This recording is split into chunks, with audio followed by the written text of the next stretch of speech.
Hello दोस्तों, स्वागत है आपका मेरे यूट्यूब चैनल परीक्षा प्लान में। तो कैसे हैं आप लोग? आई होप अच्छे होंगे। तो सीटेट जुलाई के लिए आप लोगों ने अपनी तैयारी शुरू कर दी होगी, और यदि नहीं की है तो कर दीजिए, क्योंकि जल्द ही आपका नोटिफिकेशन आने वाला है और आपका जो एग्जाम है वह जुलाई में करवाया जाएगा। अभी आपके पास पर्याप्त समय है, आप अच्छे से अपना सिलेबस कंप्लीट कर पाएंगे, प्रैक्टिस भी कर पाएंगे, रिवीजन भी कर पाएंगे। तो देर मत कीजिए, अपनी तैयारी शुरू कर दीजिए। आज से मैं एसएसटी का मॉक टेस्ट करवाऊंगी। इसमें मैं उन प्रश्नों को शामिल करूंगी जो परीक्षा की दृष्टि से बहुत महत्वपूर्ण है और संभावित है। तो चलिए वीडियो को शुरू करते हैं। वीडियो देखने के बाद यदि आपको अच्छा लगे तो वीडियो को लाइक और शेयर कीजिएगा, और यदि आप चैनल पर नए हैं तो चैनल को सब्सक्राइब कर लीजिए। तो चलिए शुरू करते हैं। पहला प्रश्न दिया गया है, तटीय क्षेत्रों में समुद्री गुफाएं बनती हैं। समुद्री गुफाओं के निर्माण के लिए उपयुक्त कारण का चयन कीजिए। यानी कि जो तटीय क्षेत्र होते हैं उनमें समुद्री गुफाएं बनती हैं, तो समुद्री गुफाओं के निर्माण का जो कारण है उसका चयन करना है। पहला विकल्प दिया गया है तरंगों द्वारा अपरदन एवं निक्षेपण, दूसरा है पवन अपरदन, तीसरा है मानव निर्मित गतिविधि और चौथा है सैलों का गिरना। अब सबसे पहले आपको ये पता होना चाहिए कि समुद्री गुफाएं क्या होती हैं। तो समुद्री गुफाएं मुख्य रूप से समुद्र तट और झील के किनारे की चट्टानों को प्रभावित करने वाली लहरों के कारण होने वाले क्षरण के परिणाम स्वरूप बनती हैं। और जो समुद्री गुफाएं होती हैं विभिन्न प्रकार की मेजबान चट्टानों में पाई जा सकती हैं, तलछटी से लेकर रूपांतरित और आग्नेय तक। तो ये जो समुद्री गुफाएं होती हैं इसी तरीके से इनका निर्माण होता है। तो पहला विकल्प इस प्रश्न का उत्तर हो जाएगा, तरंगों द्वारा अपरदन एवं निक्षेपण। इनके निर्माण का जो कारण है वह है तरंगों द्वारा अपरदन एवं निक्षेपण। ये विकल्प इस प्रश्न का उत्तर है। चलिए अगले प्रश्न पर चलते हैं। लिखा है, स्थान परिवर्तन से प्राकृतिक वनस्पति में भी परिवर्तन होता है। सदाबहार वृक्ष भूमध्य वर्ती प्रदेश के समीप ही क्यों उगते हैं? निम्नलिखित में से उपयुक्त कारण का चयन कीजिए। पहला विकल्प है मध्य तापमान और वर्षा, दूसरा है भारी वर्षा और उच्च तापमान, तीसरा है निम्न वर्षा और उच्च तापमान, और चौथा है मध्य वर्षा और निम्न तापमान। अब आपको पता होना चाहिए सदाबहार वृक्षों के बारे में। तो सदाबहार वृक्ष जिन्हें उष्ण कटिबंधीय वर्षा वन भी कहा जाता है, यानी कि जो सदाबहार वन होते हैं उन्हीं में सदाबहार वृक्ष उगते हैं, और सदाबहार वन इन्हें उष्ण कटिबंधीय वर्षा वन भी कहा जाता है। ये भूमध्य रेखीय क्षेत्र के निकट पाए जाते हैं। वे इस क्षेत्र में गर्म और आर्द्र जलवायु, भारी वर्षा और पूरे वर्ष उच्च तापमान के कारण पनपते हैं। तो इसमें यही पूछा गया है कि ये भूमध्यवर्ती प्रदेश के समीप ही क्यों उगते हैं। तो इसका मुख्य कारण है भारी वर्षा और उच्च तापमान। बी विकल्प इसमें सही हो जाएगा। चलिए अगले प्रश्न पर चलते हैं। ये जो प्रश्न है ये पहले पूछे जा चुके हैं, इसीलिए इन प्रश्नों को पढ़ना जरूरी है। और मॉक टेस्ट की सीरीज में मैं उन सभी प्रश्नों को शामिल करूंगी जो परीक्षा की दृष्टि से बहुत ही ज्यादा महत्वपूर्ण है और पहले पूछे भी जा चुके हैं। चलिए अगले प्रश्न पर चलते हैं। अगला प्रश्न दिया गया है, अक्षांशों के बारे में निम्नलिखित कथनों पर विचार कीजिए। निम्नलिखित में से कौन सही है? पहला विकल्प है उत्तर ध्रुवीय वृत्त विषुवत रेखा के 23.5 अंश उत्तर में स्थित है। दूसरा है मकर रेखा दक्षिणी गोलार्ध से होकर गुजरती है। तीसरा है दक्षिण ध्रुवीय वृत्त विषुवत रेखा के 23.5 अंश दक्षिण में स्थित है, और चौथा है कर्क रेखा दक्षिणी गोलार्ध से होकर गुजरती है।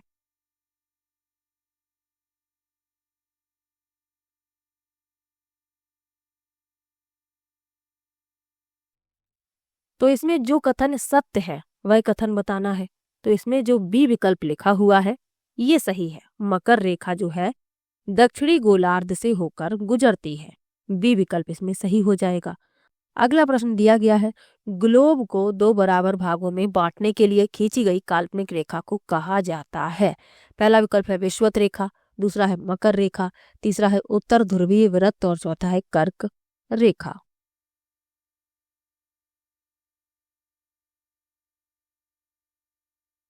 तो ग्लोब को 2 बराबर भागों में बांटने के लिए खींची गई काल्पनिक रेखा को विषुवत रेखा कहते हैं, ए विकल्प इसमें सही हो जाएगा। चलिए अगले प्रश्न पर चलते हैं। अगले प्रश्न में लिखा है ग्लोब के बारे में सही कथनों का चयन कीजिए। ग्लोब आप सभी लोगों ने देखा होगा। अब इसमें लिखा हुआ है कि जो ग्लोब के बारे में सत्य कथन है वह बताने हैं। पहला लिखा है ग्लोब पर अक्षांश और देशांतर खींचे गए हैं। दूसरा है यह अपने अक्ष पर झुकी हुई अवस्था में है। तीसरा है यह पृथ्वी का वास्तविक प्रतिरूप है और चौथा है यह अंडाकार आकृति में है। तो ग्लोब के बारे में जो सत्य कथन है, पहला लिखा है कि ग्लोब पर अक्षांश और देशांतर खींचे गए हैं। ये सही है। ये काल्पनिक रेखाएं हैं जिनका उपयोग पृथ्वी की सतह पर किसी बिंदु की सटीक स्थिति निर्धारित करने और उसका वर्णन करने के लिए किया जाता है। तो ये सही हो गया। बी में लिखा है यह अपने अक्ष पर झुकी हुई अवस्था में है। तो ये भी बिल्कुल सही है। यह पृथ्वी का वास्तविक प्रतिरूप है। ये भी सही है। ये पृथ्वी का वास्तविक प्रतिरूप है। डी में लिखा है यह अंडाकार आकृति में है। तो ये गलत है। आप सभी लोगों ने ग्लोब देखा है, अंडाकार आकृति में नहीं होता है, ये बल्कि गोल होता है। लेकिन ये पूरी तरीके से भी गोल नहीं है, ये भी आपको याद रखना है। यह एक चपटा गोलाकार है। यह मूल रूप से गोले जैसा है लेकिन ध्रुवों पर चपटा और अपने घूर्णन के कारण भूमध्य रेखा पर चौड़ा है। तो ये भी याद रखिएगा। लेकिन ये अंडाकार नहीं है, ये भी आपको याद रखना है। तो डी इसमें गलत हो जाएगा। ए, बी और सी इसमें सही है, यानी कि आपका जो डी विकल्प है वही इस प्रश्न का उत्तर हो जाएगा। चलिए अगले प्रश्न पर चलते हैं। लिखा है समताप मंडल की परिस्थितियां हवाई जहाज उड़ाने के लिए आदर्श होती हैं। सही कारण का चयन कीजिए। पहला है उच्च वायु दाब, दूसरा है निम्न वायु दाब, तीसरा है बादलों एवं मौसम संबंधी घटनाओं से मुक्त और चौथा है आंधी वाली परिस्थितियां, तेज पवन। तो प्रश्न कई बार पूछा गया है कि समताप मंडल जो है ये हवाई जहाज उड़ाने के लिए आदर्श परत है। क्यों है? क्योंकि यह बादलों और मौसम संबंधी घटनाओं से मुक्त है। जो मौसम संबंधी घटनाएं होती हैं ये क्षोभ मंडल में संपन्न होती हैं, जो पृथ्वी की सबसे समीप पाई जाती है। क्षोभ मंडल, इसमें मौसम संबंधी घटनाएं संपन्न होती हैं। लेकिन जो हवाई जहाज होते हैं ये समताप मंडल में इसीलिए उड़ाए जाते हैं क्योंकि समताप मंडल मौसम संबंधी घटनाओं से मुक्त है। तो सी विकल्प इस प्रश्न का उत्तर हो जाएगा। ये प्रश्न भी पूछ लिया जाता है कि किस मंडल में हवाई जहाज उड़ाए जाते हैं, तो आपको याद रखना है समताप मंडल। और जो ओजोन परत होती है वो भी समताप मंडल में ही पाई जाती है। साथ में आपको ये सब भी याद रखना है। सी विकल्प इस प्रश्न का उत्तर हो जाएगा। चलिए अगले प्रश्न पर चलते हैं। लिखा है गल्फ स्ट्रीम एक गर्म महासागरीय धारा है क्योंकि यह है। पहला विकल्प है ध्रुवों से भूमध्य रेखा की ओर, दूसरा है अंतर्भौम यानी भूमि के नीचे से गर्म होती है, तीसरा है गर्म पानी के झरनों द्वारा गर्म होती है और चौथा है भूमध्य रेखा के निकट उत्पन्न होती है। तो गल्फ स्ट्रीम एक गर्म महासागरीय धारा है। इसका मुख्य कारण यह है कि यह भूमध्य रेखा के पास गर्म पानी में उत्पन्न होती है, विशेष रूप से मैक्सिको की खाड़ी में, और उत्तर की ओर बढ़ते हुए इस गर्मी को अपने साथ ले जाती है। तो इसमें आपका डी विकल्प सही हो जाएगा, भूमध्य रेखा के निकट उत्पन्न होती है। चलिए अगले प्रश्न पर चलते हैं। लिखा है ऊर्जा संसाधन पर निम्नलिखित में से गलत कथन पर विचार कीजिए, यानी कि जो गलत है वह हमें बताना है।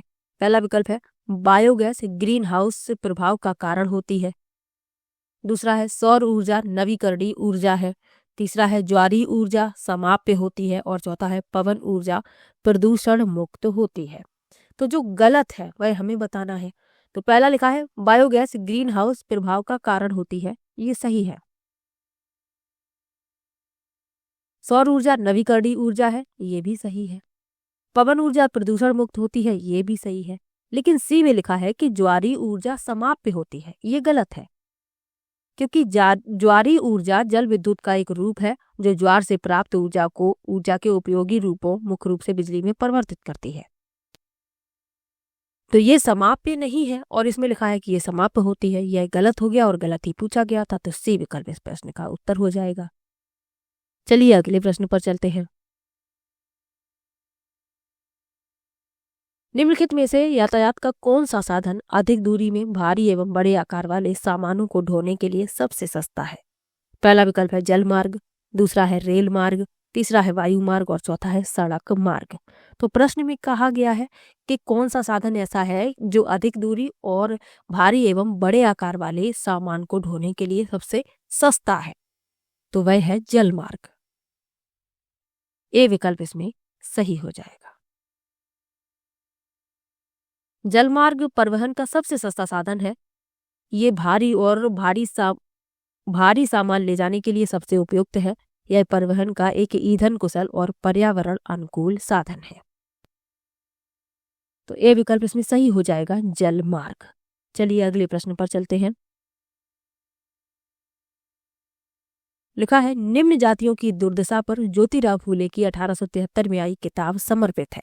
पहला विकल्प है भारत के उपनिवेशवाद विरोधी आंदोलन के राष्ट्रवादियों को, दूसरा है भक्ति गायकों को, तीसरा है अमेरिकी गृह युद्ध में दास प्रथा का विरोध करने वाले कार्यकर्ताओं को और चौथा है ब्रह्मो समाज सुधारकों को। तो निम्न जातियों की दुर्दशा पर ज्योतिराव फूले की 1873 में एक किताब आई थी और इस किताब का शीर्षक क्या था? गुलामगिरी। तो ये भी आपको याद रखना है। अब इसमें पूछा गया है कि ये जो किताब थी ये किसे समर्पित है? तो अमेरिकी गृह युद्ध में दास प्रथा का विरोध करने वाले कार्यकर्ताओं को। सी विकल्प इसमें सही हो जाएगा। ये पुस्तक कई बार पूछी गई है। पुस्तक का नाम पूछा गया है कि ज्योतिराव फूले की पुस्तक का क्या नाम था? गुलामगिरी आपको याद रखना है। और इस तरीके से ही पूछा गया है कि गुलामगिरी पुस्तक किसके द्वारा लिखी गई है? तो ज्योतिराव फूले द्वारा। तो ये सब आपको याद रखना है। चलिए अगले प्रश्न पर चलते हैं। लिखा है निम्नलिखित में से किसने कुरान की आयतों की पुनर्व्याख्या करके कहा कि महिलाओं को भी शिक्षा का अधिकार मिलना चाहिए? पहला विकल्प है बेगम अनीस किदवई, दूसरा है मुमताज अली, तीसरा है हजारा बीबी इस्माइल और चौथा है बेगम रुकैया सखावत हुसैन। तो इस प्रश्न में आपका बी विकल्प सही है, मुमताज अली। इन्होंने ही कुरान की आयतों की पुनर्व्याख्या करके कहा कि महिलाओं को भी शिक्षा का अधिकार मिलना चाहिए। मुमताज अली एक महत्वपूर्ण सुधारक थी जिन्होंने महिलाओं की शिक्षा के लिए तर्क देने के लिए कुरान की आयतों की पुनर्व्याख्या की। इनका जन्म 1860 में भारत के बिहार राज्य में हुआ था। तो ये इतना आपको याद रखना है। बी विकल्प इसमें सही हो जाएगा। अब जो डी विकल्प में नाम लिखा हुआ है बेगम रुकैया सखावत हुसैन, इनकी एक पुस्तक है सुल्ताना का स्वप्न। ये पुस्तक भी कई बार पूछी गई है कि सुल्ताना का स्वप्न नामक पुस्तक किसने लिखी है? तो आपको याद रखना है बेगम रुकैया सखावत हुसैन। इसमें आपका बी विकल्प सही है। चलिए अगले प्रश्न पर चलते हैं। निम्नलिखित में से कौन से पुरापाषाण स्थल में चूना पत्थर से बने औजार मिले थे? पहला विकल्प है कोल्डी हवा, दूसरा विकल्प है इनाम गांव, तीसरा है ब्रह्मगिरी और चौथा है हुंसगी।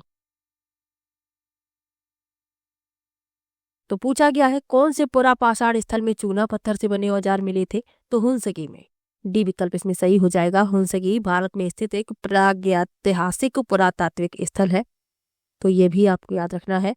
और इसके उत्खनन स्थलों में चूना पत्थर और क्वार्ट्ज से बने पत्थर के उपकरण संयोजनों के लिए विशेष रूप से विख्यात है। तो ये भी आपको याद रखना है।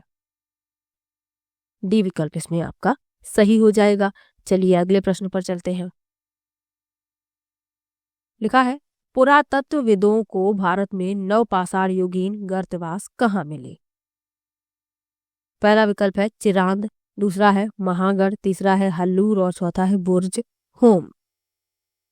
अगला प्रश्न दिया गया है पुरातत्वविदों को भारत में नवपाषाण युगीन गर्तवास कहाँ मिले हैं? पहला है चिरांद, दूसरा है महागढ़, तीसरा है हल्लूर और चौथा है बुर्ज होम। तो पूछा गया है कि पुरातत्वविदों को भारत में नवपाषाण युगीन गर्तवास कहाँ मिले हैं? तो ये मिले हैं बुर्ज होम में। डी विकल्प इसमें सही हो जाएगा। बुर्ज होम वर्तमान कश्मीर में। यहाँ पर लोगों ने गर्तवास बनाई जो जमीन में खोदे गए थे, जिनमें सीढ़ियां बनी हुई थी। तो डी विकल्प इसमें सही हो जाएगा, बुर्ज होम। चलिए अगले प्रश्न पर चलते हैं। लिखा है 14वीं शताब्दी का एक ग्रंथ लीला तिलकम निम्नलिखित में से किस विषय पर लिखा गया। पहला विकल्प है केरल का मंदिर रंगमंच, दूसरा है चेरों के राज्य कार्य निर्वहन की कला, तीसरा है व्याकरण तथा काव्य शास्त्र और चौथा है संगीत।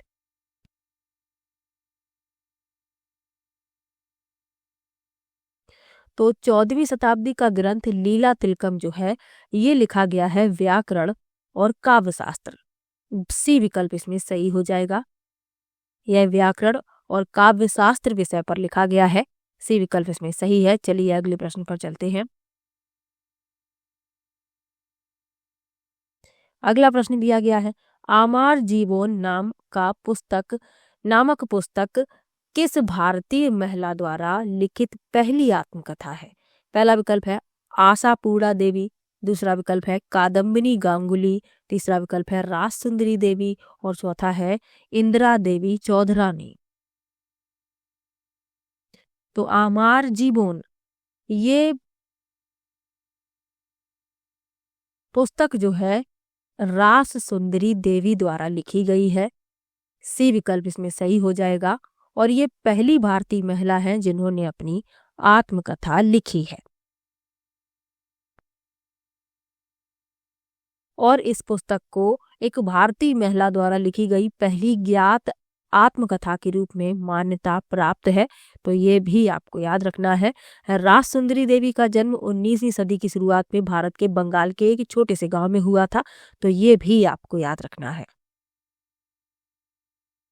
सी विकल्प इसमें सही है, राज सुंदरी देवी।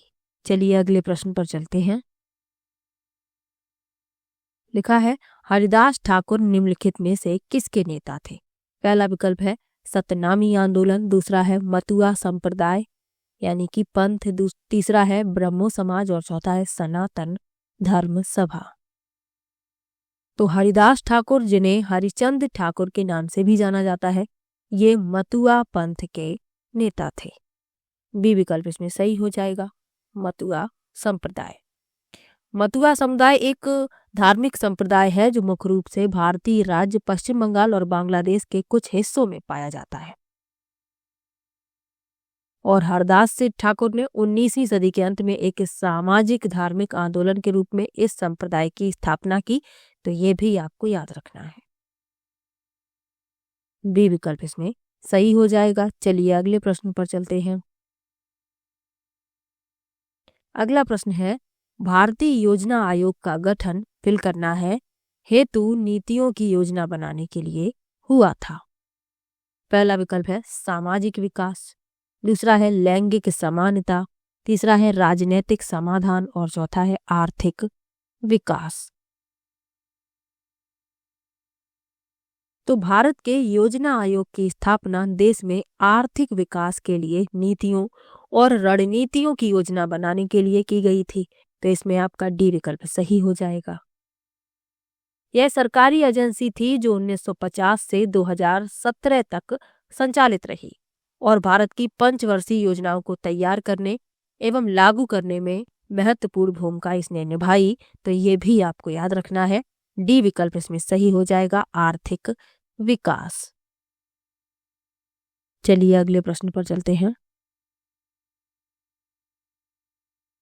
अगला प्रश्न दिया गया है प्लूटो अब ग्रह क्यों नहीं है। पहला विकल्प है क्योंकि इसने सूर्य की परिक्रमा करना बंद कर दिया, दूसरा है क्योंकि इसका आकार इतना बड़ा नहीं है कि इसे ग्रह माना जाए, तीसरा है क्योंकि यह हमारे सौरमंडल से बाहर हो गया और चौथा है क्योंकि अब यह किसी अन्य ग्रह का उपग्रह कहलाता है।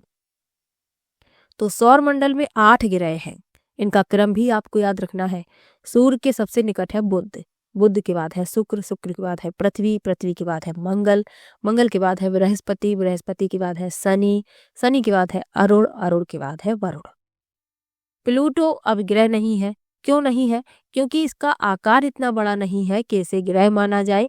बी विकल्प इसका उत्तर हो जाएगा। चलिए अगले प्रश्न पर चलते हैं। अगला प्रश्न दिया गया है निम्नलिखित में से कौन सी नदी पश्चिम की तरफ बहती है और अरब सागर में जाकर मिलती है? पहला विकल्प है यमुना, दूसरा विकल्प है कावेरी, तीसरा है नर्मदा और चौथा है गंगा। ये प्रश्न कई प्रतियोगी परीक्षाओं में पूछा जाता है कि कौन सी नदी पश्चिम की तरफ बहती है। तो आपको याद रखना है नर्मदा नदी जो है ये पश्चिम की तरफ बहती है और अरब सागर में जाकर मिलती है। सी विकल्प इसमें सही हो जाएगा। नर्मदा नदी भारत की प्रमुख नदियों में से एक है और मध्य प्रदेश, महाराष्ट्र एवं गुजरात राज्यों से होकर बहती है और इसका जो उद्गम है मध्य प्रदेश के पूर्वी भाग में छत्तीसगढ़ की सीमा के निकट अमरकंटक पठार से होता है। तो ये भी आपको याद रखना है। सी विकल्प इसमें सही हो जाएगा, नर्मदा। चलिए अगले प्रश्न पर चलते हैं। अगला प्रश्न दिया गया है, महासागर की परपटी मुख्यतः किन खनिजों से बनी होती है? सिलिका एवं, यानी कि एक लिखा हुआ है और एक और हमें बताना है। पहला विकल्प है एल्यूमिना, दूसरा है मैग्नीशियम, तीसरा है निकेल और चौथा है फेरस। तो महासागर की जो परपटी होती है ये मुख्य रूप से सिलिका एवं मैग्नीशियम से बनी होती है। बी विकल्प इसमें सही हो जाएगा। चलिए अगले प्रश्न पर चलते हैं। अगला प्रश्न दिया गया है, ग्लोबल वार्मिंग का संबंध किस गैस के बढ़ने के साथ है? यानी कि भूमंडलीय तापन। ग्लोबल वार्मिंग का मतलब क्या है? भूमंडलीय तापन। इसका संबंध किस गैस के बढ़ने के साथ है? पहला विकल्प है नाइट्रोजन, दूसरा है कार्बन डाइऑक्साइड, तीसरा है आर्गन और चौथा है ऑक्सीजन। तो ग्लोबल वार्मिंग मुख्य रूप से कार्बन डाइऑक्साइड में वृद्धि से जुड़ी हुई है। बी विकल्प इसमें सही हो जाएगा, कार्बन डाइऑक्साइड। चलिए अगले प्रश्न पर चलते हैं। कौन सा देश भारत के साथ सबसे लंबी भूभागीय सीमा रेखा साझा करता है? पहला विकल्प है चीन, दूसरा है पाकिस्तान, तीसरा है म्यांमार और चौथा है बांग्लादेश।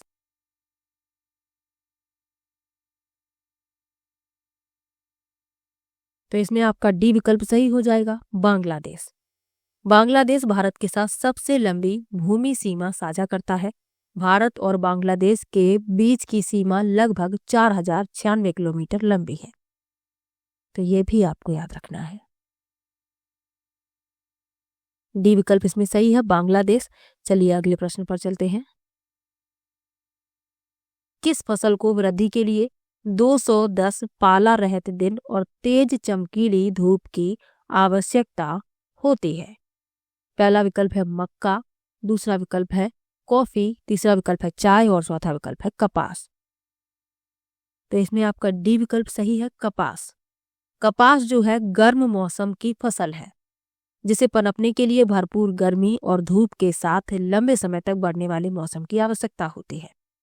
रोपण से लेकर कटाई तक इसके विकास चक्र को पूरा करने के लिए सामान्य तौर पर लगभग 160 से 210 ठंड मुक्त दिनों की आवश्यकता होती है। तो डी विकल्प इसमें सही हो जाएगा, कपास। चलिए अगले प्रश्न पर चलते हैं।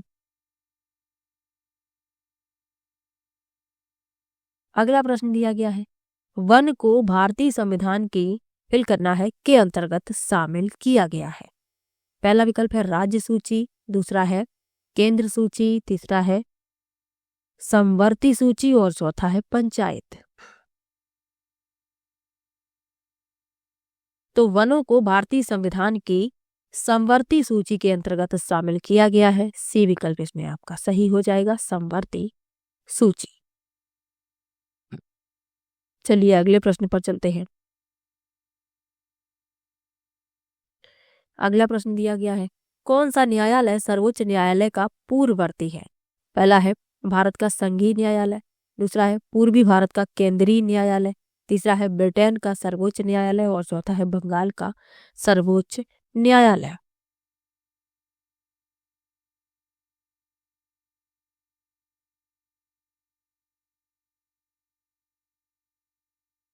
तो पूछा गया है कौन सा न्यायालय सर्वोच्च न्यायालय का पूर्ववर्ती है? तो ए विकल्प इसमें सही हो जाएगा, भारत का संघीय न्यायालय। भारत का संघीय न्यायालय मूल अपीली और सलाहकार क्षेत्राधिकार के साथ भारत शासन अधिनियम 1935 के प्रावधानों के तहत 1937 में भारत में स्थापित एक न्यायिक निकाय था। यह 1950 में भारत के सर्वोच्च न्यायालय की स्थापना होने तक कार्य करता रहा। भारत के गणतंत्र घोषित होने के 2 दिन बाद भारत के सर्वोच्च न्यायालय की स्थापना की गई, तो ये भी आपको याद रखना है। ए विकल्प इसमें सही हो जाएगा, भारत का संघीय न्यायालय। चलिए अगले प्रश्न पर चलते हैं। अगला प्रश्न है, कौन सा उच्च न्यायालय 1862 में स्थापित 3 उच्च न्यायालयों में से नहीं था? पहला है बम्बई उच्च न्यायालय, दूसरा है इलाहाबाद उच्च न्यायालय, तीसरा है कलकत्ता उच्च न्यायालय और चौथा है मद्रास उच्च न्यायालय।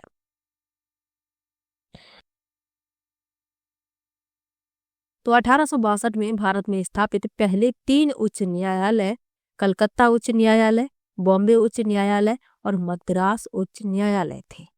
तो 3 थे, लेकिन इसमें इलाहाबाद उच्च न्यायालय शामिल नहीं था और इसमें यही पूछा गया है कि न्यायालयों में से नहीं था, तो बी विकल्प इसका उत्तर हो जाएगा, इलाहाबाद उच्च न्यायालय। चलिए अगले प्रश्न पर चलते हैं। अगला प्रश्न दिया गया है, जूठन के लेखक कौन थे? पहला विकल्प है डॉक्टर बी.आर. अम्बेडकर, दूसरा विकल्प है ओम प्रकाश वाल्मीकि, तीसरा है कबीर और चौथा विकल्प है प्रेमचंद। तो जूठन के लेखक थे ओम प्रकाश वाल्मीकि, बी विकल्प इसमें सही हो जाएगा। चलिए अगले प्रश्न पर चलते हैं। सच्चर समिति रिपोर्ट ने भारत के किस समुदाय के हाशिएकरण की स्थिति पर प्रकाश डाला था? पहला विकल्प है मुस्लिम, दूसरा है आदिवासी, तीसरा है सिख और चौथा है परलैंगिक। तो सच्चर समिति रिपोर्ट ने भारत के मुस्लिम समुदाय के हाशिएकरण की स्थिति पर प्रकाश डाला था, ए विकल्प इसमें सही हो जाएगा। चलिए अगले प्रश्न पर चलते हैं। अगला प्रश्न दिया गया है, प्राचीन तमिलनाडु में की बस्तियों को और कहते थे? पहला विकल्प है व्यापारियों, दूसरा है कुलीन व्यक्तियों, तीसरा है किसानों और चौथा है शिल्पकारों। तो प्राचीन तमिलनाडु में जो किसानों की बस्तियां थीं उन्हें और कहा जाता था, सी विकल्प इसमें सही हो जाएगा, किसानों। तो आज के मॉक टेस्ट में मैंने कुल 30 प्रश्न लिए हैं। आपके कितने प्रश्न सही हुए ये कमेंट बॉक्स में जरूर बताइएगा और किसी भी प्रश्न में आपको डाउट हो आप कमेंट में जरूर लिखिएगा। पेपर फर्स्ट के लिए ईवीएस के प्रीवियस ईयर के क्वेश्चन में सॉल्व करवा रही हूँ और 2011 वाले पेपर से मैंने शुरुआत की है और 2024 तक जितने भी पेपर हुए हैं, ऑफलाइन जितने पेपर हुए हैं, पहले मैं उन पेपर के ईवीएस के क्वेश्चन सॉल्व करवा दूंगी। उसके बाद यदि आप लोग चाहेंगे तो मैं ऑनलाइन वाले पेपर के भी क्वेश्चन सॉल्व करवा दूंगी। तो यदि आप पेपर फर्स्ट भी देने वाले हैं तो वो वीडियो भी जरूर देखिएगा। तो चलिए मिलते हैं नेक्स्ट वीडियो में, तब तक के लिए बाय बाय।